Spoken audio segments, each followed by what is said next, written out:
Di sebuah ruko kecil 2 lantai, terdapat penjahit tampan yang sedang sibuk mengukur salah satu customer cewek yang sedang ingin membuat baju. Sebut saja namanya Lukas. Ya, siapa yang tak kenal Lukas? Penjahit tampan yang selalu jadi langganan para gadis-gadis. Tak hanya gadis-gadis, semua kalangan sangat puas dengan jasa dan hasil jahitannya. Selain rapi, bagus dan up to date, customer juga senang karena Lukas selalu mampu membuat baju sesuai keinginan customer. Bahkan Lukas sempat ditawari oleh salah satu bos pemilik garment terbesar yang ada. Namun, Lukas lebih senang bekerja sendiri. Dan saat ini, Lukas sedang sibuk melayani pelanggan yang akan membuat dress. Setelah menentukan kapan dress itu jadi, customer itu pun pulang. Lukas kembali menjahit baju pesanan, dan ketika sedang sibuk menjahit, tiba-tiba ada seorang bermasker masuk ke ruko dan mengancam sembari menodongkan pisaunya. Jangan coba-coba teriak, apalagi coba-coba ngelawan gue. Kalau lo gak pengen nyawa lo hilang, tolongin gue dikejar orang, gue butuh sembunyi. Iya, pakai jas ini. Lukas mengambil jas yang ada di gantungan dan memakaikannya pada penjahat itu. Jantung Lukas deg-degan saat penjahat itu menatapnya ketika Lukas membantu memasangkan jasnya. Lalu Lukas berpura-pura memperlakukan penjahat itu seperti melayani customer. Lukas mengambil meteran dan mengukur tubuh penjahat itu mulai dari ujung pundak sampai ke kaki. Dan ketika dia sedang berjongkok mengukur, Lukas terdiam saat tak sengaja melihat selakangan celana penjahat itu robek. Tak hanya robek, Lukas dapat melihat kolor berwarna pink dan sebuah jendolan yang tercetak di sana. Melihat kelakuan aneh Lukas yang menatap selakangannya, penjahat itu bertanya, "Woi, lu liatin apa?" Maaf, celana kamu robek." "Hah? Oh iya, sialan. Jangan dilihat. Udah terlanjur, warna pink. Ngapain lo ketawa? Lo gak takut sama gue?" "Aku gak takut sama siapapun. Aku cuma takut sama Tuhan." Set. Lagi-lagi penjahat itu menodongkan pisaunya di leher Lukas sampai tubuhnya terdorong di mesin jahit. "Heh, lo yakin gak takut sama gue?" "Enggak juga." "Lo gak takut mati?" "Enggak sama sekali. Aku pasrahkan hidup dan matiku pada sang pemberi hidup." Ucap Lukas menatap mata penjahat itu dalam-dalam yang membuat penjahat itu menatapnya juga. Dan ketika keduanya saling bertatapan, mata keduanya tiba-tiba saling mengernyit satu sama lain. Seperti tatapan penasaran dan seperti menebak-nebak satu sama lain. Dan begitu alis keduanya terangkat, seperti saling mengingat. Set. Penjahat itu membuka maskernya. Keduanya sama-sama terkejut. Lukas. Flashback ketika SMA. Lukman dan Lukas dulunya adalah teman satu sekolah. Hanya saja beda kelas. Lukman terkenal anak badung, preman sekolah, dan suka bikin masalah. Sampai mau satu sekolah ataupun murid yang juga di luar sekolah menyebutnya penjahat sekolah. Karena sering langganan masuk BP dan langganan tawuran antar sekolah. Itulah mengapa dia terkenal sebagai preman penjahat sekolah. Tak hanya langganan masuk sekolah dan langganan tawuran antar sekolah, Lukman juga terkenal usil yang selalu mencium pipi cewek-cewek cantik yang ada di setiap kelas. Namun meski melakukan pelecehan, tak ada satupun yang berani padanya untuk melapor. Tapi anehnya, walaupun sering usil melecehkan perempuan, namun tak ada sekalipun cewek di sekolah yang ia jadikan pacarnya. Karena meski tampangnya lumayan, tapi tak ada satupun cewek yang mau sama dia. Yang seorang penjahat sekolah. Lukman terkenal sebagai penjahat jomblo yang tak laku. Lukas dan Lukman sendiri keduanya memang sebelumnya sama sekali tidak kenal. Meski satu sekolah, semua murid tak ada yang berani pada Lukman. Lebih tepatnya malas berurusan dengan Lukman dan gengnya. Hingga suatu saat ketika pulang sekolah di sebuah gang kecil dekat rumahnya dulu, tawuran anak SMA dan anak STM terjadi. Lukas yang buru-buru hendak pulang itu hendak lewat. Namun ketika Lukas menggayung sepedanya dengan tergesa-gesa, salah seorang anak STM memanggilnya. "Woi, jangan kabur loh." Rupanya anak STM itu mengira jika Lukas satu komplotan anak SMA pembuat ulah itu. Anak STM itu mengejarnya, menendang sepeda gayungnya hingga brak. Lukas terjatuh dan ketika anak STM itu hendak memukul Lukas, "Anjing loh, Berani-beraninya lo sama pasukan gue. Krek. Lukas tak sengaja melihat celana di selakangan Lukman robek hingga menunjukkan kolor berwarna pink. Namun Lukman tak sadar dan terus menghajar anak STM itu. Dan merasa kalah, anak STM itu kabur terbirit-birit. Woi, ngapain lo lewat sini goblok? Bisa berantem lo? Aku mau pulang dan biasa lewat sini. Dan gak sengaja kalau ada tawuran. Terus, kenapa lo gak kabur? Udah tahu ada tawuran, main lewat aja. Lo mau nganterin nyawa lo? Lo gak takut sama mereka? Aku gak takut sama siapapun. Aku cuma takut sama Tuhan. Lo gak takut sama gue? Gak juga. Lo gak takut mati? Gak sama sekali. Aku pasrahkan hidup dan matiku pada sang pemberi hidup. Entah mengapa, Lukman bak terhipnotis pada jawaban, tatapan, dan senyuman Lukas. Tak ada nada keangkuhan yang keluar dari mulut Lukas dan menunjukkan benar-benar berani. Entah mengapa, Lukman tak kuat menatap lama-lama mata Lukas. Padahal dia hanya seorang laki-laki, bukan cewek-cewek yang biasa carper kepadanya. Lukas juga bukan anak yang populer di sekolah. Lukas bukanlah siapa-siapa, dia hanya murid biasa yang polos. Bahkan Lukman tak mengenalnya dan tak tahu namanya. Tapi entah mengapa, cowok ini bisa membuatnya salting saat menatap matanya. Layaknya salting pada seorang cewek saja. Apalagi kulit pipinya begitu halus, semulus cewek. Andai saja cewek, pasti dia seksi. Lukman seketika memutus kontak matanya pada Lukas dan baru sadar jika gengnya masih baku hantam. Sialan, anak buah gue masih berantem, dikeroyok. Tunggu, apalagi? Pulang lo. Selakangan kamu robek.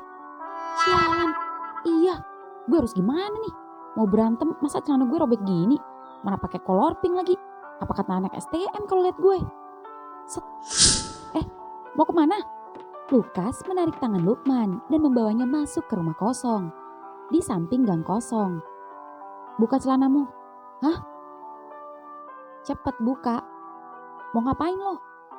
Aku akan menjahitnya sebentar. Jahit? Pakai apaan? Pakai tangan. Kelamaan, bisa-bisa anak buah gue keburu mampus. Gue pakai celana lo aja dah. Gak bisa, celanaku kan kecil. Iya juga sih. Ya udah cepetan, hadap sono lo. Gue malu. Kenapa malu? Sama-sama laki-laki. Bukan itu. Sudahlah, udah ketahuan gue pakai kolor pink.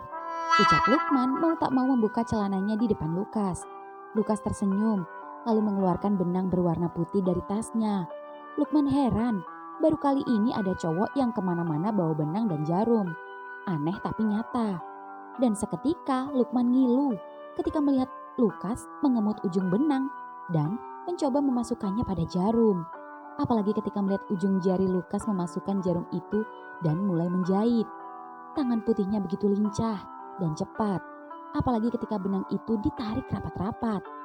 Makin ngilu rasanya, tapi jujur, diam-diam Lukman mengagumi Lukas. Dah, beres. Gila, rapi amat jahitan lo, kayak jahitan mesin, padahal pakai tangan doang. Gila, keren. Makasih. By the way, lo tiap hari selalu bawa benang sama jarum? Iya, aku suka menjahit, jadi aku suka bawa benang dan jarum kemana-mana. Biar jaga-jaga aja kalau ada baju yang robek. Oh, gitu. Moga-moga lo nanti jadi penjahit sukses deh. Amin, makasih doanya. Tapi ingat, kalau udah jadi penjahit sukses, kalau gue mau jahit baju, lo jangan lupa sama gue ya, jangan sombong. Gratisin gue. Tenang aja, aku bukan orang yang lupa akan jasa orang yang telah baik kepadaku. Apalagi yang menyelamatkan nyawaku. Canda gue, cuman gitu aja. Serius deh, lo murid pertama di sekolah yang gak takut sama gue dan santai. Gue suka. Dari kamu aku belajar bahwa hitam tak selamanya hitam dan putih tak selamanya putih. Akan ada hitam dalam putih, akan ada putih dalam hitam. Sumpah, baru lo murid bijak yang baru gue temuin, yang bisa menilai gue kayak gini. Karena murid lain, sekali kenal gue bangsat ya bangsat aja. Gak akan ada satupun baiknya gue di mata mereka. Gue cabut dulu ya, mau lanjut baku hantam. Oh iya, nama lo siapa? Lukas. Bye. Lukman pun berlari meninggalkan Lukas, dan Lukas memasukkan benang dan jarum ke dalam tasnya, lalu keluar rumah kosong dan hendak pulang. Namun, ketika hendak mengayuh sepedanya, suara langkah berlari mendekati Lukas hingga kemudian, cups. Gue lupa ngucapin thanks. Makasih ya, dan hati-hati pulangnya. Lukman kembali berlari dan melanjutkan baku hantamnya bersama anak buahnya, meninggalkan Lukas yang mematung, menyentuh pipi bekas ciuman refleks yang diberikan Lukman.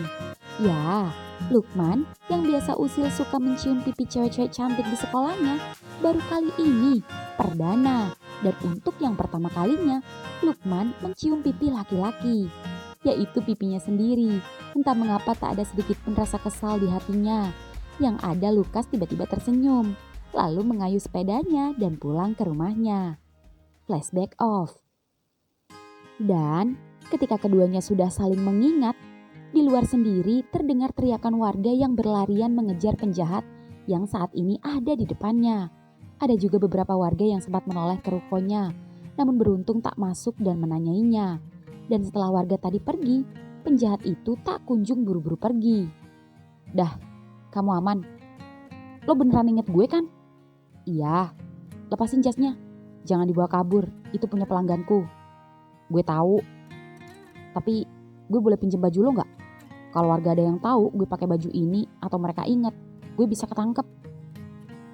Boleh, duduklah. Aku akan ambilkan baju dulu untukmu. Thanks. Lukas pun naik ke lantai 2 ke kamarnya. Di ruko yang kecil ini Lukas tinggal sendiri. Dan di lantai 1 khusus untuk dia menjahit. Dan ketika Lukas mengambilkan baju di atas, Lukman sendiri di bawah tak habis pikir. Karena dipertemukan lagi dengan Lukas. Lukas jauh berbeda dengan yang dulu dan semakin tampan. Pipi halus yang sempat ia cium itu masih terlihat mulus dan semakin bening. Lukman masih ingat betul rasanya mencium pipi Lukas waktu itu. Dan saat ini membuatnya merinding senang. Lukman juga tak menyangka jika dia sekarang sukses memiliki usaha konveksi sendiri. Meski tak besar, namun ketika melihat foto-foto yang tertempel di dinding, itu sudah menunjukkan jika Lukas bukan penjahit sembarangan. Terbukti, pelanggannya juga dari kalangan orang penting. Lukman menatap satu persatu foto Lukas bersama pelanggannya. Bersama Pak Wali Kota, bersama Kapolres, bersama ini, itu, dan masih banyak yang lainnya. Lukman salut dan kagum karena Lukman merasa salah satu dari sekian orang yang mungkin mendoakan sukses menjadi seorang penjahit waktu itu. Lukas pun turun. Nih, maaf, agak lama. Karena aku carikan baju yang cukup besar untuk kamu, sesuai ukuran kamu. Karena tubuh kamu lebih besar dariku. Pakailah, dan tinggal saja celanamu di sini. Nanti aku jahit yang robek itu. Makasih ya, gue numpang ganti ke kamar mandi. Lukman pun masuk ke kamar mandi untuk berganti baju sebentar. Dan begitu selesai dan keluar, Lukas tak ada. Apa jangan-jangan Lukas sengaja menjebaknya dan hendak melaporkan dia ke warga? Lukman buru-buru hendak kabur. Namun baru saja hendak kabur, Lukas datang dengan membawa bungkusan. Mau kemana? Oh, gue mau kabur. Takutnya lo mau ngelaporin gue ke warga. Aku habis keluar bentar, beli makanan untuk kita. Kebetulan aku belum makan siang. Aku ingin kita makan bareng. Lo tahu aja gue juga lapar habis dikejar-kejar warga. Makasih ya. Nih, nasi campur. Ini gorengan, ini kerupuknya, dan ini es tehnya. Wah, makasih ya. Keduanya pun makan bersama. Lukas memperhatikan Lukman yang makan dengan lahap. Lukman semakin dewasa, semakin ganteng saja di mata Lukas. Lukas pun bertanya, apa yang sudah kamu lakukan sampai kamu dikejar warga? Biasa, nyopet, jambret, itu aja sih sekarang. Hah? Gak usah kaget gitu. Maklum, nyari kerjaan susah. Gue butuh uang banyak soalnya pakai modal kawin. Oh, kamu mau menikah? Iya. Lo udah punya bini gak? Belum kepikiran ke sana. Kenapa? Padahal lo ganteng. Masa kagak ada cewek yang mau? Sukses lagi. Punya penghasilan sendiri. Kagak kayak gue, masih belangsak. Lukas tak menjawab pertanyaan Lukman. Mengapa ia belum ada kepikiran untuk menikah? Toh percuma. Kalaupun dia tahu juga Lukman hendak menikah. Lukas mengalihkan pembicaraan dan mengkorek-ngorek Lukman. Kalau kamu merasa masih belangsak, kenapa kamu nekat ingin menikah? Menikah itu gak semudah yang kamu pikir. Iya, gue tahu butuh modal. Ntar mau dikasih makan apa anak orang? Ya kan? Gue tahu. Makanya itu gue nyopet, jambret, biar gue bisa ngumpulin modal buat kawin. Karena lo tahu kan, dari dulu kagak ada cewek yang mau sama gue. Semua pada takut sama gue. Dan karena ini baru pertama ada cewek yang mau sama gue, cakep lagi. Ya udah, gue seriusin aja. Takut kagak ada lagi yang mau sama gue. Nah, tuh cewek maunya langsung nikah lagi. Kagak pengen pacar-pacaran. Cewek kamu tahu kamu kerja apa? Kagak. Gue kagak ngaku kalau gue pengangguran. Gue ngakunya gue bos proyek, alias proyek nyopet. Jadi dia kagak tahu tuh dan gak pernah ngecek kerjaan gue. Untung anaknya kagak kepo, kagak matre. Makanya gue perjuangin banget nih dia. Lagian itu masih mending daripada gue ngerampok bank sampai bunuh orang kan. Toh juga yang gue jambret orang-orang tertentu saja. Kalau sama orang susah gue kagak tega. Asal lu tahu, duit hasil nyopet juga gue bagi buat anak-anak di kolong jembatan. Tetap aja itu tidak benar. Iya sih.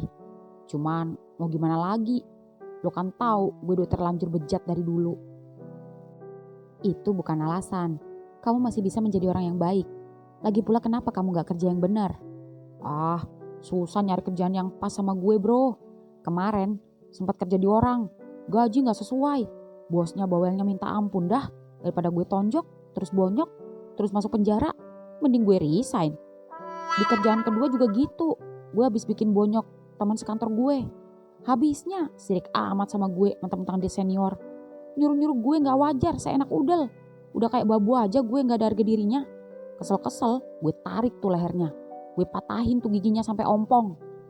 Astaga. Beneran ompong tuh gigi depan. Rontok sama gue. Dan terakhir kemarin gue kerja jadi sales. Buset, gue paling sebel ada customer cerewet. Bawel, emak-emak lagi. Ini kalau gak inget emak gue, udah abis tuh emak-emak. Pengen gue lempar mukanya. Serius. Sebejat-bejatnya gue, paling anti gue mukul cewek. Bukan laki itu namanya. Kamu kurang bisa meredam emosi. Tahu nih, dari dulu gue orangnya panasan. Ada yang nyala dikit aja sama gue sikat, gue tebas. Tapi kalau ketemu lo, gue serasa adem. Sumpah, gue seneng banget ketemu lo lagi. Lo kemana sih? Waktu terakhir gue cium lo, waktu tawuran itu. Kok lo gak muncul lagi ke sekolah? Minum. Kamu masih ingat nyium aku? Masih lah. Gak akan gue lupain seumur hidup gue. Itu pengalaman pertama kali gue nyium pipi cowok. Pipi lo. Sorry ya, jangan marah. Enggak kok. Gue juga keinget-inget terus sampai sekarang. Dan gak bisa lupain. Terus. Tadi lo mau bilang apa? Lo kemana? Kagak kelihatan lagi. Sebenarnya aku tinggal bersama paman dan bibi. Aku gak punya orang tua. Dan ketika paman pindah kerja, aku pun terpaksa pindah sekolah. Dan sampai lulus sekolah, aku memberanikan diri untuk merantau ke sini. Dengan modal seadanya. Dan dengan modal sebuah mesin jahit. Dan aku bersyukur, aku bisa hidup mandiri. Gila, gue salut. Gue kagum. Lo bisa punya usaha konveksi sendiri. Cuma tukang jahit biasa. Lo merendah. Kan ini juga berkat doa kamu. Iya, salah satunya ya. No, bukan salah satunya. Tapi satu-satunya. Maksudnya? Cuma kamu satu-satunya yang mendoakan aku jadi penjahit sukses. Karena tak ada siapapun yang tahu hobiku yang suka menjahit. Bahkan paman bibi sekalipun. Jadi, makasih ya. Kamu tak hanya berjasa menyelamatkan nyawaku saja. Tapi doamu didengar Tuhan. dan membawaku bisa seperti ini. Ah, lo ngerendah lagi. Gak usah bikin gue GR. Lo sukses karena kerja keras dan kesungguhan lo. Lagian, mana ada doa orang bejat kayak gue terkabul. Sebejat apapun kelakuan kita, namun kalau ucapan kita tulus, maka tidak ada yang tidak mungkin. Seperti yang lo ungkapin waktu itu ya, hitam tak selamanya hitam, dan putih tak selamanya putih. Ada hitam di dalam putih, dan ada putih di dalam hitam. Kamu masih mengingatnya? Ingat banget. Bahkan kata-kata lo tadi itulah yang ngingetin gue. Siapa lo? Aku gak takut siapapun kecuali Tuhan. Lo pasrahkan hidup dan mati lo pada sang pemberi hidup. Aku terharu. Terima kasih. Gue yang makasih. Oh iya, by the way, kapan kamu menikahnya? Deket-deket ini. Karena orang tua cewek gue gak mau lama-lama. Takut gue bohong kali ya. Namanya orang tua, pengen kejelasan. Gak mewah-mewah lah, sederhana aja. Yang penting sah. Kalau gitu, aku mau bikinin kamu jas buat acara nikahan kamu. Oh ya? Serius? Gak bayar kan? Enggak lah, itu hadiah aku untuk kamu.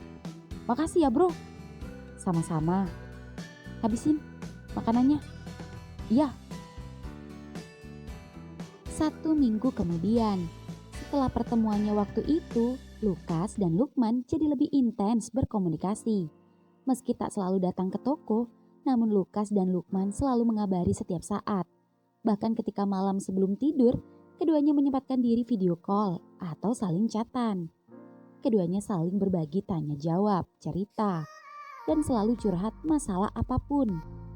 Lukas juga meminta Lukman agar berhenti melakukan tindakan kejahatan. Dan Lukman mencoba mendengarkan kata-kata Lukas. Namun meski keduanya semakin dekat dan sering curhat, tapi Lukman heran mengapa Lukas selalu mengalihkan pembicaraan saat Lukman menanyainya masalah cewek. Itu yang membuat Lukman jadi amat sangat penasaran. Dan malam ini, waktu menunjukkan pukul 10 malam. Di toko konveksinya, Lukas baru saja menyelesaikan jahitannya. Ya, Lukas baru saja selesai membuat sebuah jas pernikahan untuk Lukman. Lukas menyalakan setrika karena hendak menyetrikanya. Tanpa Lukas sadari, jika di balik pintu rukonya, Lukman sedang usil, mengendap-endap sedang mengintipnya. Dan begitu setrika itu panas, Lukas menyetrikanya dengan sepenuh hati. Aku senang kamu menikah. Meski jujur, aku juga sedikit kecewa. Karena ternyata penantianku selama ini sia-sia. Andai saja kamu tahu alasan mengapa sampai saat ini aku tak memikirkan menikah. Itu karena ciumanmu. Ciumanmu waktu itulah yang membuatku berpikir-pikir. Tapi gak apa-apa. Cinta tak harus memiliki. Seketika Lukman syok, kaget saat mendengar ucapan Lukas. Jika sejak kejadian tawuran itu, Lukas ternyata menyukainya. Ternyata ciuman usil Lukman pada Lukas begitu amat membekas sampai ke dalam hati. Lukman juga terkejut karena jujur dari hati yang paling dalam, sesungguhnya waktu itu Lukman merasakan hal yang sama. Jatuh cinta. Tak ada istilah bertepuk sebelah tangan. Hanya saja waktu itu Lukman tak ada kesempatan untuk meyakinkan perasaannya. Selain karena merasa aneh menyukai laki-laki, itu juga karena Lukman tak bisa berdekatan karena Lukas keburu pindah sekolah. Dan keduanya tak pernah bertemu lagi. Dan hingga saat ini, keduanya dipertemukan kembali. Tapi sayang, dalam kondisi Lukman yang malam ini membawa surat undangan. Selesai. Pasti kamu terlihat tampan dan gagah, ucap Lukas menyantolkan jas pengantin Lukman. Lukman, kapan datang? Lukas syok, tiba-tiba saja Lukman datang. Jangan-jangan Lukman mendengar ucapannya tadi. Oh, baru aja. Oh, masuk. Kebetulan jas kamu sudah rampung. Oh, terima kasih. Motor kamu mana? Kok nggak dengar? Ada, di depan. Nih, gue beliin lo martabak sama terang bulan. Wah, makasih ya. Kamu udah makan belum? Udah sih. Ya udah, aku juga tadi udah ngebakso. Tadi ada dagang bakso lewat. Kalau gitu, kita nyemil martabak aja ya. Paling enak sama ngopi nih. Ah, boleh tuh. Aku buatin dulu ya. Oke. Kas, ya. Gue boleh nginep sini nggak? Boleh. Kan dari kemarin udah aku tawarin. Tapi kamu sibuk nyopet. Kagak gue sekarang. Baguslah. Lukas pun membuatkan kopi. Dan tak lama kemudian kopi pun jadi. Keduanya pun duduk bersama dan mengobrol sembari mencemil martabak dan terang bulan. Lukas, ya, nih kartu undangan gue. Ucap Lukman menyerahkan kartu undangan pada Lukas. Dan Lukas membukanya. Minggu depan. Iya. Lo datang ya. Minggu depan. Nanti aku cek ada acara atau enggak. Ada janji customer atau enggak. Aku usahakan deh. Tapi kalau aku gak bisa datang, kamu gak akan ngerontokin gigiku kan? Enggak lah. Gue gak berani sama lo. Ciut nyali gue. Bisa aja. Serius. Gue boleh nanya sesuatu gak? Apa itu? Gak jadi deh. Gue cuman mau bilang, gue seneng ketemu lo lagi. Udah 10 kali lo ngomong. Ya gimana lagi? Gue seneng. Sama, aku juga seneng. Tapi aku boleh minta sesuatu gak sama kamu? Apa itu? Katakan. Kamu sering-sering main kesini ya, meskipun udah menikah. Gue janji. Tak sengaja menyentuh tangan Lukas. Sorry. Maksud gue akan sering main kesini. Gak akan ada yang berbeda dari kita. Makasih ya. Sama-sama. Keduanya pun mengobrol asik. Tak sekalipun Lukas membahas masalah pernikahan Lukman. Yang mereka bahas hanyalah mengenang masa-masa sekolah. Sampai bagaimana keduanya bertemu lagi. Saking asiknya waktu menunjukkan pukul 12 malam. Martabak dan terang bulan pun ludes. Aku masih inget banget. Pas kamu ditampar Bu Prapti, guru kesenian, di lapangan basket. Gara-gara ketahuan nyium anak baru di depan Bu Prapti. Habis ditampar, disuruh nyanyi campur sari. Lo inget juga? Sumpah. Bu Prapti namparnya kenceng banget, 11-12 sama pukulan anak STM. Sekarang lo masih suka cium-cium cewek sembarangan? Kagak lah, gue kan udah mau punya bini. Dan lagi pula, itu gue masih nakal-nakalnya. Tapi jujur, setelah gue cium pipi lo waktu itu, sejak itu juga gue stop, gak nyium-nyium cewek lagi. Oh ya? Kenapa? Gak tahu. Gue kepikiran pipi lo terus. Kangen. Sekali nyium pipi lo, pengen nyium lagi. Aneh tahu gak? Dan gak mau pipi lain. Anjir. Gue kok kayak homo ya? Homo juga gak apa-apa. Hah? Maksudku, kenapa kamu kangen pipiku? Gak tahu. Pipi lo mulus banget, halus, licin, padahal cowok. Masa sih? Biasa aja. Aku gak pakai skincare apapun padahal. Ucap Lukas menyentuh pipinya. Iya beneran. Misi ya, gue pegang. Nih, halusnya. Lukas gemetar saat Lukman menyentuh pipinya. Apalagi jari itu sedikit mengelusnya. Kira-kira wajar gak sih kalau gue nyentuh pipi lo kayak gini?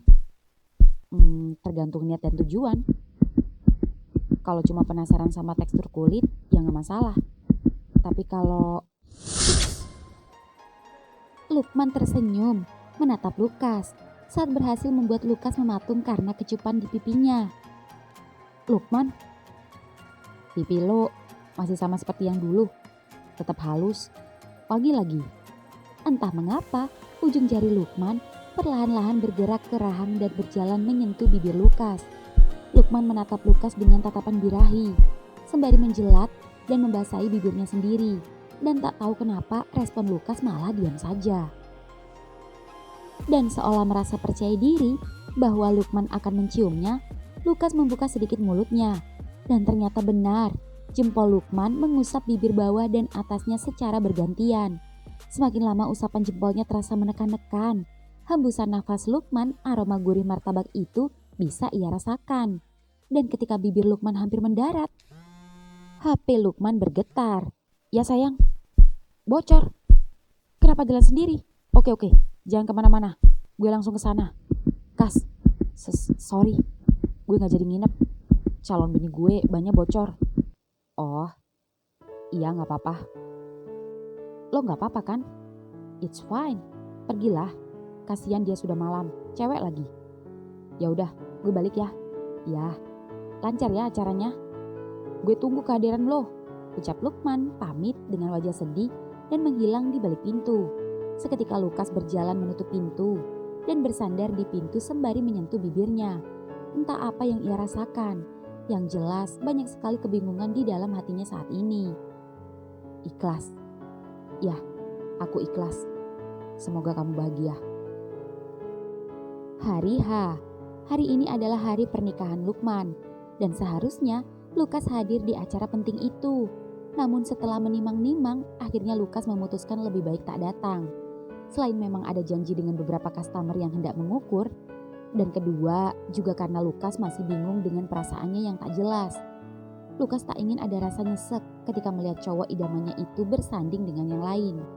Ya, Lukas memutuskan tetap bekerja seperti biasa. Setelah selesai memotong kain, perut Lukas keroncongan. Waktunya jam makan siang. Lukas merapikan potongan kain itu dahulu. Dan begitu hendak keluar, suara motor berhenti tepat di depan rukonya. Lukas mematung. Lukas! Ya, Lukman datang dengan memakai jas yang Lukas buat. Dan dengan wajah benjol-benjol babak belur. Seketika berlari masuk ke dalam ruko dan memeluk Lukas erat-erat.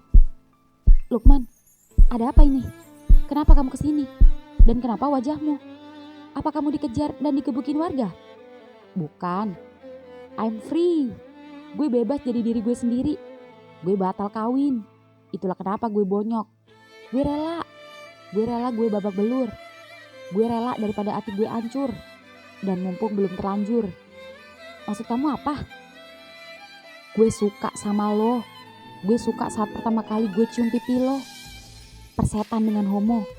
Yang jelas gue butuh sosok seperti lo. Kamu beneran? Gue bersumpah.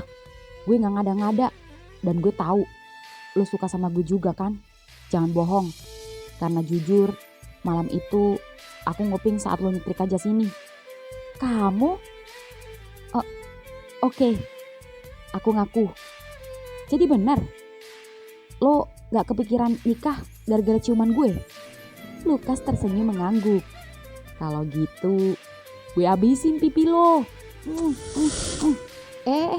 Mau ngapain? Kenapa ditutup pintunya? Anggap aja lagi istirahat siang. Cips. Lukman mendudukkan tubuh Lukas di atas meja mesin jahit. Lalu mencium pipi halus Lukas kanan dan kiri secara bergantian. Dengan ciuman hasrat bercampur kebahagiaan. Tak terasa air mata Lukas menetes. Yang membuat Lukman berhenti mencium pipinya. Lukas, lo kenapa? Gue bahagia. Makasih ya. Lo mau sama gue? Gak kebalik. Gue yang makasih. Lo mau nerima penjahat kayak gue. Love you. Love you too. Lukas mencium Lukman. Bak kucing dikasih ikan asin. Lukman tak menyia-nyiakan kesempatan itu. Lukman membuka pakaian Lukas. Hingga tak memakai apapun. Lalu Lukas membantu Lukman membuka jas pernikahannya. Tunggu. Kenapa? Lo takut? Bukan. Gue Gue yang jadi cowoknya kan, lo ceweknya. Menurut kamu? Ya, menurut gue yang lebih pantas masuk. Hehehe. Kalau begitu, silakan masuk. Yuhui. Ya, mesin jahit menjadi saksi pergumpulan dua insan yang sekarang saling mengikat. Lukman, oh besar. Tahan, sesama perjaka harus pelan-pelan. Gue gak pernah masuk, dan lo gak pernah dimasukin. Agak susah, tapi pantang menyerah. Gue jadi ada pantun. Apaan tuh? Ada penjahit sama penjahat. Awalnya sakit, lama-lama nikmat. Iya. Ah, mantap. Happy ending.